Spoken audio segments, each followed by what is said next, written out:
15 বছরে পা রাখলো একাত্তর টেলিভিশন। এই মাহেন্দ্রক্ষণে একাত্তরের সঙ্গী দেশ বিদেশের সকল স্তরের এবং শ্রেণী পেশার মানুষ প্রিয় টিভির শুভ দিনটিতে শুভেচ্ছায় ভাসাচ্ছেন তারা।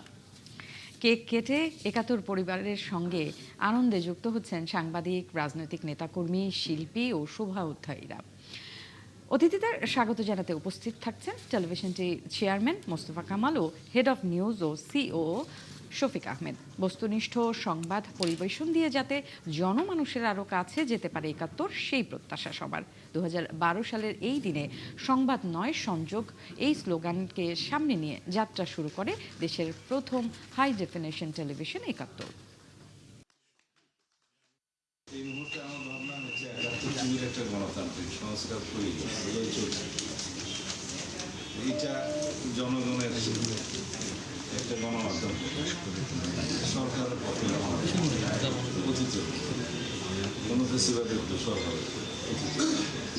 একাত্তর টিভি জনগণের গ্রহণ করে নেবে যদি একাত্তরের মতো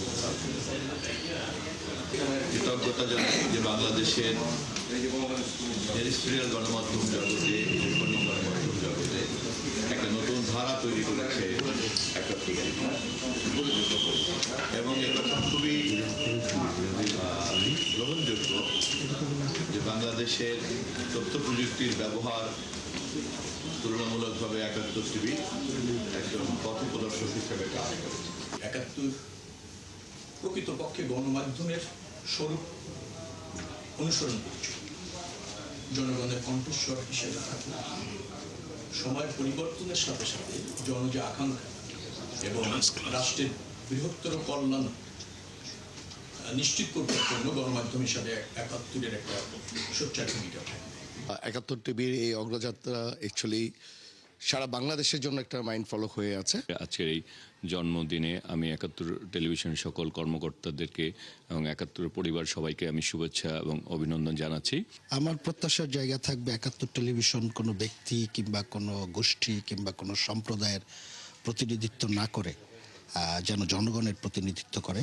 প্রত্যেকটি মুহূর্তে তারা যে সঠিকভাবে দেশ সেবা করছে, আমি আশা করি একাত্তর এই পথে চলবে, তাহলে দেশ উপকৃত হবে, গণতন্ত্র উপকৃত, জনগণ উপকৃত হবে।